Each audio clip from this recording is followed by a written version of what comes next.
The following teaching is possible thanks to the friends and partners of Spirit and Truth Fellowship International.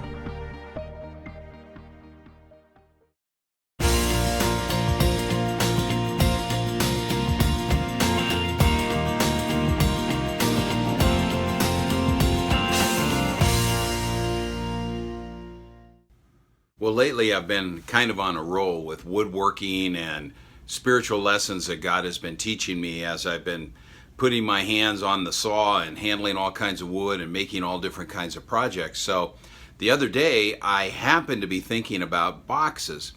Now, boxes, for those of you who may not be familiar with woodworking, are one of the most fundamental things that a person who is first learning how to work with wood learns how to make. You might think, well, a box, come on, really, that's pretty simple. And although we may think in terms of boxes as being simple, actually making one properly can be a little tricky.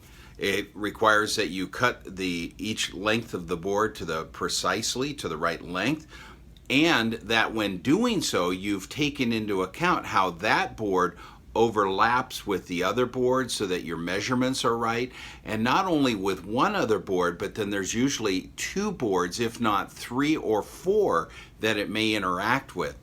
So when you begin to think about boxes, now all of a sudden you start looking around, and this desk that's right here next to me actually is nothing but two boxes with a plank of wood over the top.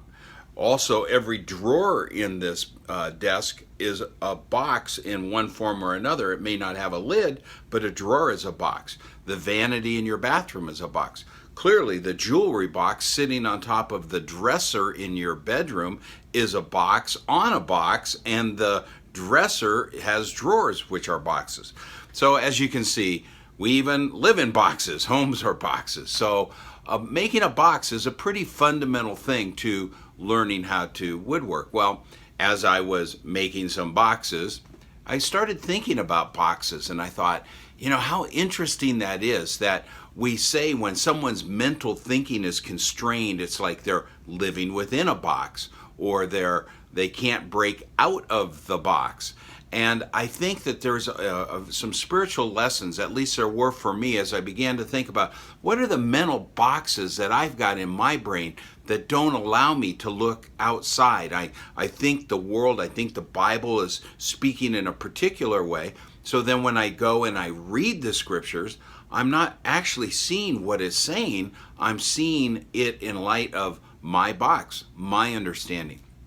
And I do think that if you're a truth seeker, if you really want to grow spiritually, then you have to be willing to look beyond your box, beyond your perspective, beyond the constraints, the mental constraints of your world. Now think about this.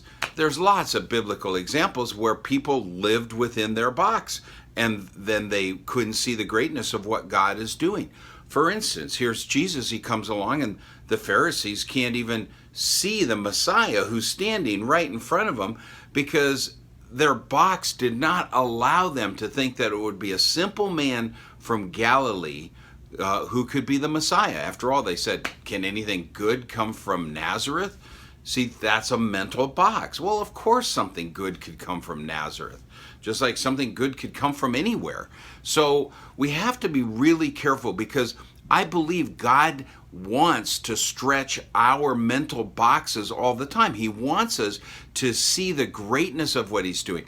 Can you imagine if you're so constrained, you're so living within a box, then all of a sudden it's kind of like the Pharisees again. They're looking down on the poor. They're looking down on the other individuals. Here's Jesus ministering to them, doing the works of God, loving his neighbor, and they can't even see it because they're so constrained within their box. And if we're going to walk spiritually mature, we've got to learn to let God break our boxes down, because there's things that we think we know, but we really don't know. And God needs to show us. Look at the times where God told Jesus, hey, spit in the mud, and dab that in his eyes. And another time, a healing takes place in a different way. But if you think that God is just always going to operate in a certain way, then you're going to be living in a box, because I'm telling you, God has a way of he blows my mind sometimes with the amount of flexibility that he requires and how he's always stretching us. So one of the last things, I'm going back to woodworking now, one of the last things you do if you really want to make a beautiful box is you make a hollow cube. You attach the four sides, the bottom and the top. And it's completely solid in the sense it's hollow, but it's the cube is made complete. And then what you do is you run it through your table saw, all four sides, and you cut the lid off the box. Now it matches perfectly because it was a cube before that was all matched up. And in the same way, we've got to be willing to let God cut the lid off of our mental boxes so that we can see what God is doing, and we can be flexible in the way that we're doing, and we can do things and adapt, because nobody out there is the same. People are different, and we've got to work with them in different ways, and God knows the way that we need to work with them. So he's going to work to stretch our boxes.